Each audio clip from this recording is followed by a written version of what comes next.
Hi, in this video I'll be sharing the top 3 most important skills when it comes to prioritization. I'm not just talking about the prioritization frameworks, I'm actually going to share the underlying skills that are really important when it comes to the prioritization process. The 3 skills I'm going to be covering are decisiveness, being able to make decisions when you don't have all the information available, analytical, being able to ask all the right questions to quickly understand the value of an item, and then the third one is being concise, being able to bring together all the information in a structured way in order to communicate that to stakeholders and your engineering team. Cool, so let's start with decisiveness. Being able to make decisions when you don't have all the information is actually pretty common for a product manager. There's always more you can learn about your customers, there's always more you can learn about your product, and also sometimes depending on the type of company you're in, if you're in a startup or in a company that's in a growth stage, there might be a lot more questions around the direction of the company. You might be in situations that maybe the company strategy is not yet defined, or there's not a clear OKR process to guide you to be like, okay, I'm going to base my decision on the strategy if it's not there. That just means that, I guess, the ambiguity level is a lot higher, so you need to be able to manage that situation and still be able to make decisions. Ultimately, making a decision is more valuable than spending more time trying to get the perfect decision, because progress is always going to be more valuable than perfectionism. You'll get more, there's a lot of value you can get from a decision that is around learning something and kind of building your knowledge, even if it's not the perfect decision. So how do you improve decisiveness? So here's a few things. So if currently you are not very comfortable with being in those situations, I would say start with the current decisions you need to make. So like in your day-to-day decisions, can you challenge yourself to make the decision quicker? Can you challenge yourself to be like, do I really need this extra piece of information? Another way to, I guess, become more decisive is to think about what is the worst that can happen. Really think of kind of get more comfortable with taking those risks to be like, okay, if this is not the perfect decision, or if I don't understand all of it, what's the worst that can happen?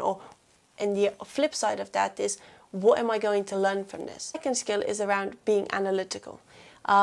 When it comes to prioritization, especially when you're doing OKRs, or if you are supporting other parts of the business, if you're building features for other parts of the business, is you have to understand really quickly the value of each item as part of the prioritization. So at this stage, it's very important to have in your head a structured way or a set of key questions you want to ask in order to quickly gain an understanding of how important each item is, and more around getting information to understand the trade-offs and to be able to compare one item with another. And of course, the prioritization frameworks are really useful in those scenarios, like RISE framework, to really kind of bring everything to the same level and ask the same questions around, what is the reach of this, what is the impact, what is the level of effort, and what is the confidence we have.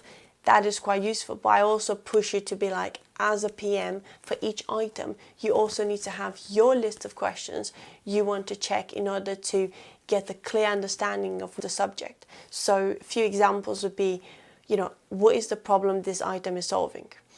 What is the value of this item? Who is the target audience for this? And understanding a bit around what are the risks if we don't actually complete this. And another one that is really important when it comes to prioritization is understanding what the timelines are, or if there are any dependencies from your team.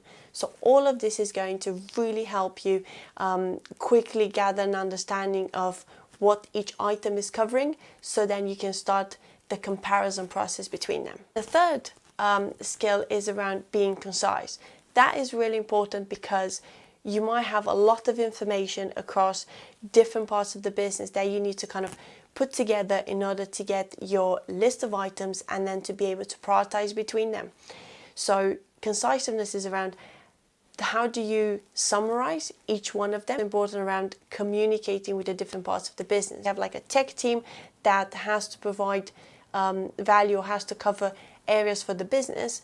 Being succinct is also around communicating clearly what the different items are, so that different parts of the business understand, okay, I see how your item is more valuable than mine, or I see how this could really help us overall. So really bringing it together, and of course, being succinct is also going to be around, are you able to link this to the bigger goal that we're trying to achieve? So how do you communicate to stakeholders, and then being really clear on how do you communicate with your engineers when it comes to, this is the big list of information and those are the top ones that we're prioritizing. How do you make sure they get a clear understanding of what those things are and what the value of those is and what the work is required? And of course, being succinct is more of one of those skills that you should have. How do you pretty much bring the information together and link it back to the problem we're solving, how we're solving it, why we're doing it. It's just a great skill. But I think in prioritization is even more important, because you have so many different stakeholders you might have to deal with, and you have a lot of information that you have to summarize and trade off. So in summary, the three skills I mentioned are decisiveness, analytical skill set of asking all the right questions, and the third one is around being concise. I hope you enjoyed this video. Thank you for watching. Please subscribe for more product manager tips. Bye.